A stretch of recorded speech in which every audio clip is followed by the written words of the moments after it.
Apple sues OpenAI in a blockbuster corporate espionage lawsuit, accusing the lab of utilizing a critical security bug to steal confidential hardware secrets.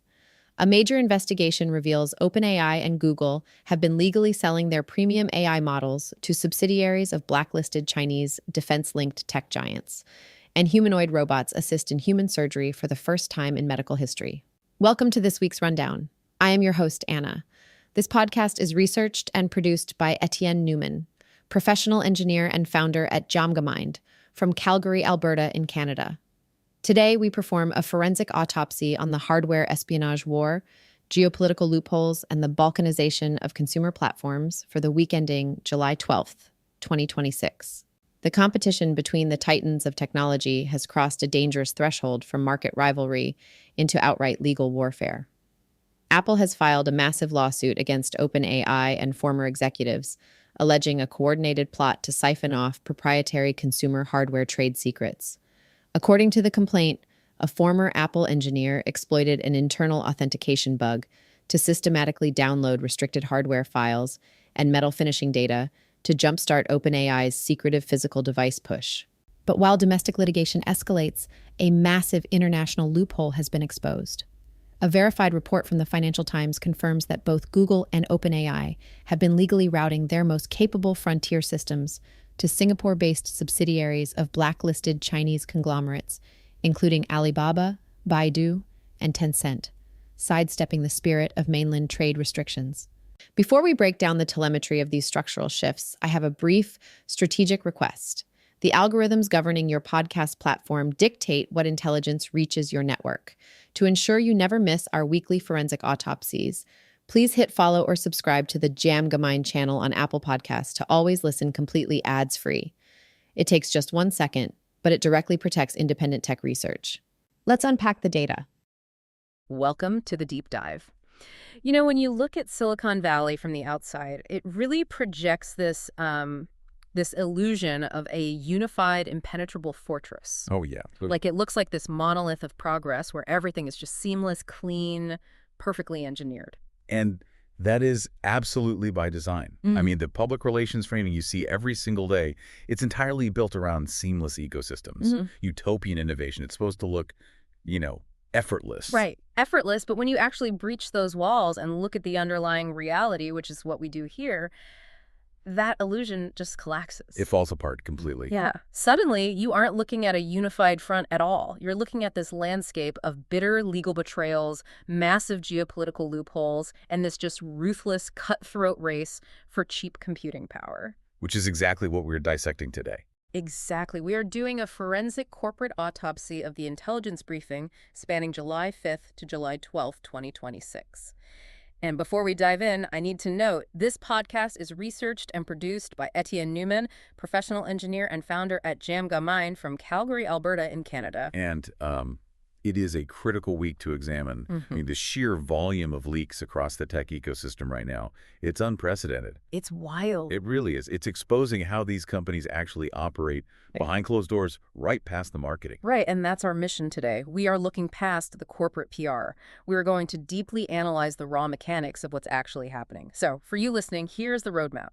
We are tracking a sprawling hardware espionage war, massive gaps in international tech regulation. Major social browser retreats, too. Yes, and if that wasn't enough to wrap your head around, humanoid robots actively entering this surgical theater. So you are constantly bombarded by product announcements, right? But today, we are stripping all that away to show you the hard mathematical realities of the AI ecosystem. And we are starting with physical hardware. We have to, because the most fascinating conflict right now, it isn't about software code or algorithms at all. No. No, it's about metal. Supply chains and manufacturing secrets. Okay, so let's unpack this Apple versus OpenAI lawsuit because it is wild. Apple has officially declared war. They filed a sweeping lawsuit accusing OpenAI, along with 2 former Apple employees, of a systemic corporate espionage campaign. Systemic is the key word there. Right. We are talking about an ex-engineer, Cheng Lu, who allegedly exploited an authentication bug to download highly confidential hardware files. And then you have an ex-executive, Tang Yu Tan. Yes.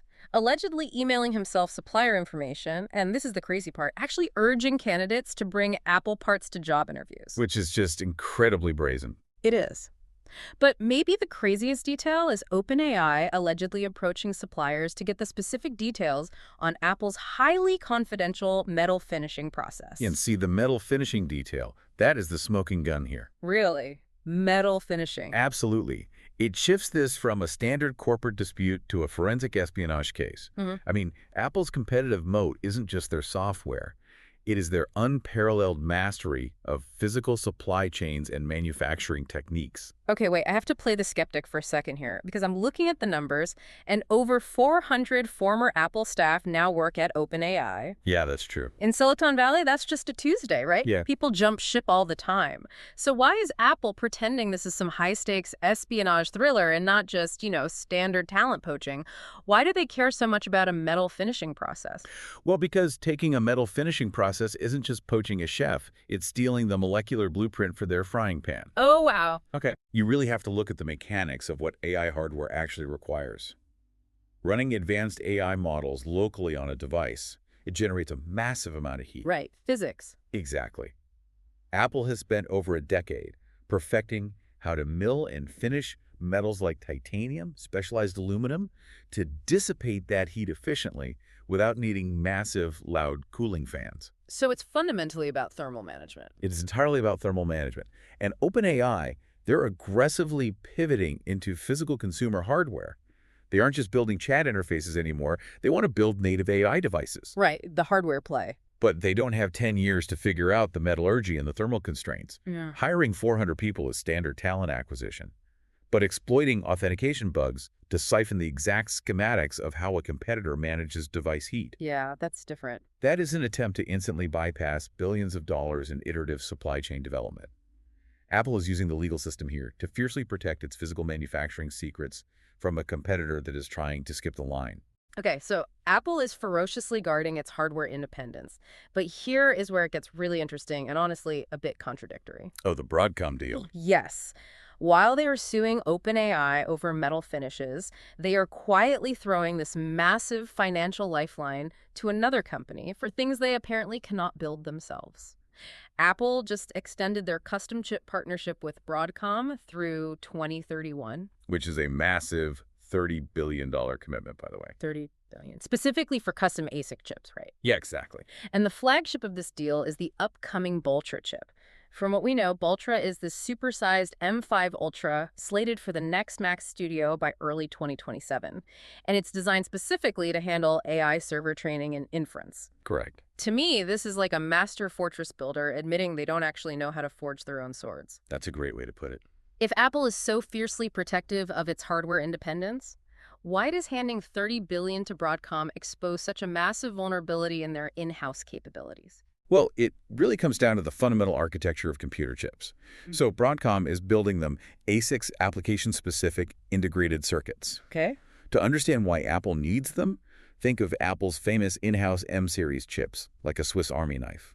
They are brilliant at doing everything on your laptop or phone with incredible power efficiency. Right. They handle the display, the memory, the general processing. Exactly. But an ASIC is a scalpel. It is hardwired to do just one specific heavy mathematical chore a billion times a second. And that chore is AI processing. Precisely. Training and running inference for advanced models, like the deeply integrated AI required for the new Siri, it demands that scalpel. Apple simply lacks the specific granular expertise to build those heavy workload AI server chips entirely on their own right now. Wow. The irony here is profound. I mean, they are prosecuting former employees to protect the external casing of a device while simultaneously acknowledging they are entirely dependent on an external supplier, Broadcom, to provide the actual brains for their AI infrastructure. So they're just buying time. Exactly. They're buying time through 2031 because they know they cannot run the heavy server-side computing required for modern AI without Broadcom's silicon. Okay, so corporate borders are failing.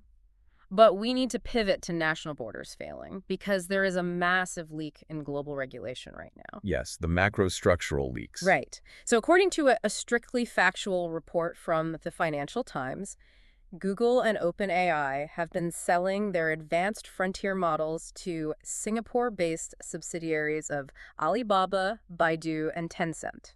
And we really need to be very precise about the context of those names. Alibaba, Baidu, and Tencent are Chinese tech giants that the U.S. Pentagon has officially blacklisted over alleged ties to the Chinese military. Right. Now, we aren't here to pass political judgment on the U.S. or China. We just want to look at the mechanics of how this law actually functions. The structural reality of it. Exactly. Because these transactions, they are entirely legal. Current U.S. regulations do not fully ban these Chinese headquartered firms from using U.S.-based models as long as it happens outside mainland China. OpenAI even stated they block direct access from the mainland, but they allow these subsidiaries in other jurisdictions where they claim proper safeguards are in place. But honestly, how does that work in reality? Like, this is like putting a titanium padlock on the front door, but leaving the digital back door wide open for the neighbor's subsidiary. That's exactly what it is. Analysts are calling it the sovereign loophole. Think of U.S. regulations like a strict bouncer at a nightclub, checking IDs at the door to keep certain people out. Okay.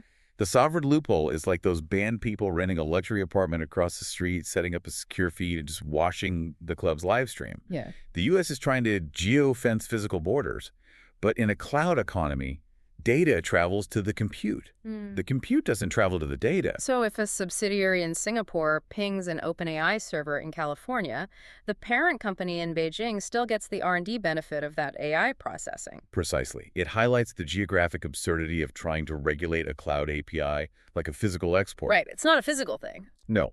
A frontier AI model is not a physical missile or a crate of microchips that you can stop at a border customs checkpoint. It is an abstraction accessed via a server. By allowing Singaporean subsidiaries to purchase compute and model access, the regulatory framework is just ignoring the reality of algorithmic arbitrage. Wow. Algorithmic arbitrage. Yeah, data and processing power flow instantaneously across corporate structures, completely regardless of where the headquarters is physically located.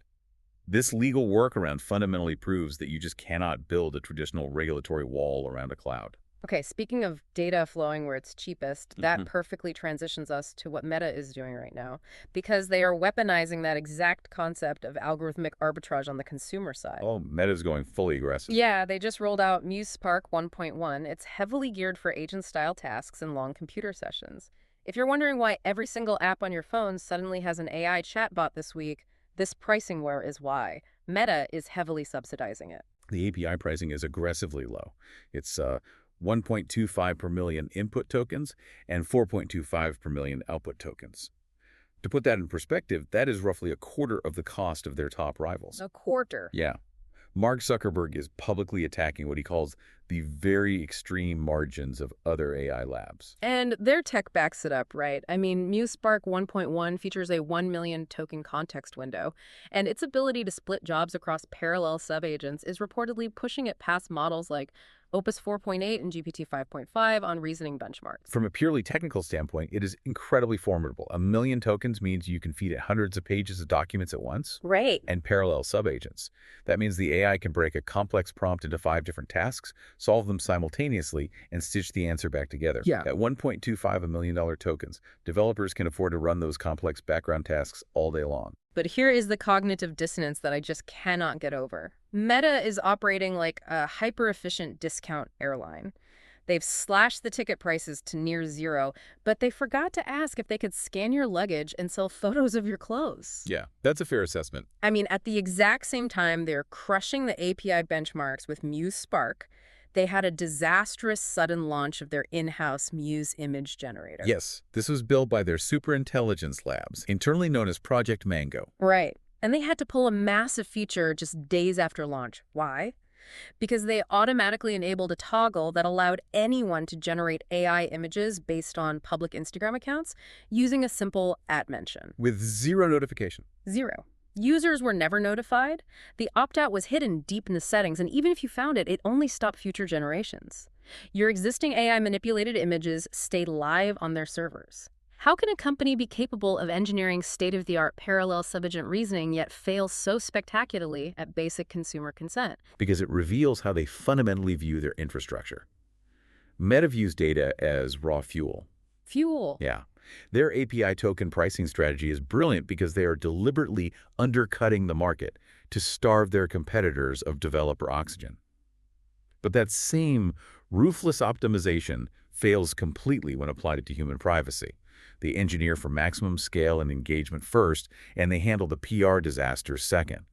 You even see this reactive approach in their physical hardware this week. You mean the Ray-Ban smart glasses update? Exactly. Meta is pushing a software update to their smart glasses to shut the camera off entirely if the built-in privacy LED light is tampered with or drilled out by modders. Right. It's a necessary fix, but it's a completely reactive one. They shipped a cheaper, non-Ray-Ban branded version of the glasses, realized people were disabling the recording light to film secretly, and had to patch the physical hardware with a software kill switch. It shows a systemic disconnect between their engineering capability and their proactive risk assessment. Okay, so Meta's failure with their image generator proves a crucial point. Having the best underlying math doesn't matter if your consumer delivery is broken. And that exact realization, that distribution beats raw intelligence, is why OpenAI just made a massive, humiliating retreat this week. The Atlas browser. Yes. Let's talk about the death of the Atlas browser. After just 8 months, OpenAI is completely shutting down their native AI browser. They're scrapping it and migrating all these agentic features right back into a Chrome extension sidebar. And this is happening at the exact same time they're releasing GPT 5.6, which interestingly had its launch staggered at the U.S. government's request. Oh, really? Yeah. GPT 5.6 is rolling out in 3 tiers. Sol, which uses a new ultra mode for delegating tasks, Luna for speed, and Terra as the balanced tier. And powering all this is ChatGPT Work, which is an agent that actively gathers context across your Mac and Windows apps to build documents and spreadsheets. But retreating to a Chrome sidebar after trying to build a native browser, to me, that's like trying to overthrow the king and settling for a job as his court jester. Yeah. If OpenAI is supposedly building the ultimate AI agent with ChatGPT Work and the Sol tier, why couldn't they convince users to leave Google Chrome in 8 months? Because building a state-of-the-art model is a solvable equation, but breaking a deeply ingrained consumer habit, that is a fortress. So true. This is a classic lesson in distribution modes. OpenAI realized a cold reality. Owning the most powerful model in the world does not mean you own the consumer gateway. People just wouldn't change where their bookmarks and passwords live. Exactly. Google Chrome is muscle memory for billions of people. By retreating to a sidebar, OpenAI is conceding the browser war to Google. They're opting instead to act as a parasite on Chrome's massive distribution network. It's a strategic surrender. They need to be where the work is already happening. And we're seeing this exact focus on integrating into existing workflows over at Anthropic, too. Right. Anthropic just pushed Claude Cowork to mobile for their Mac subscribers. They added this dispatch feature that automatically routes your prompts, sending code requests to Claude Code and knowledge work to Cowork. But the most telling detail was the data they released. Out of 1.2 million sampled sessions, business process work led at 33.4%, while software development was only 8.7%. Which proves the models are moving away from being novel coding toys for developers, right? They are becoming the underlying infrastructure for daily desk work. But the desk isn't the only place AI is doing the work now. And this brings us to the physical inversion of all this technology. We are watching macroeconomic policy collide with physical reality in real time. This week, we saw the first documented cases of living gallbladder surgeries assisted by humanoid robots. Yeah, this took place at UC San Diego, led by Professor Michael Yep, using Unitree G1 humanoid robots. Yes, human operators use motion capture and foot pedals to control the robots, which actually coordinate both arms to hold human tissue while cutting. It's not fully autonomous yet. There is still a human driving. Right, but the physical threshold has been crossed. And while robots are in the operating room, the Federal Reserve is trying to figure out what this means for the global economy. Fed Chairman Kevin Warsh just appointed an AI macroeconomic task force to study productivity gains and inform interest rate policies. And we need to look closely at who he picked to co-lead it. Venture capitalist Mark Andreessen, economist Charles Jones, and Xbox CEO Asha Sharma. Okay, looking objectively at the incentives here, we are literally watching the financialization of AI compute in a boardroom while a robot physically holds human tissue in an operating room. Our external advisors like Andreessen and Sharma people, whose entire industries rely on AI optimism, the right people to objectively measure macroeconomic risk for the Fed? It's the most critical question of the week. You have the micro-level surgical precision of a Unitree G1 robot cutting a gallbladder juxtaposed with macro-level economic policies being drafted by a Fed task force. The physical world is rapidly catching up to the algorithmic world. And they're trying to measure it.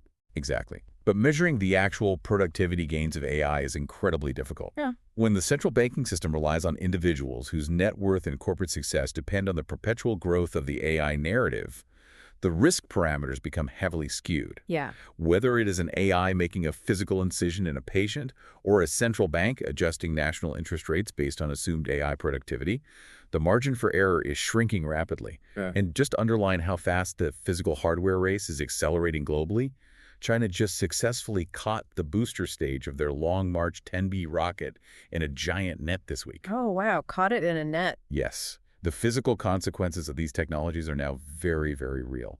So what does this autopsy tell us? We've traced a line from Apple's stolen metal finishing secrets and their $30 billion dependence on Broadcom, through sovereign cloud loopholes in Singapore, straight into OpenAI's retreat to a Chrome sidebar and Meta's aggressive pricing wars.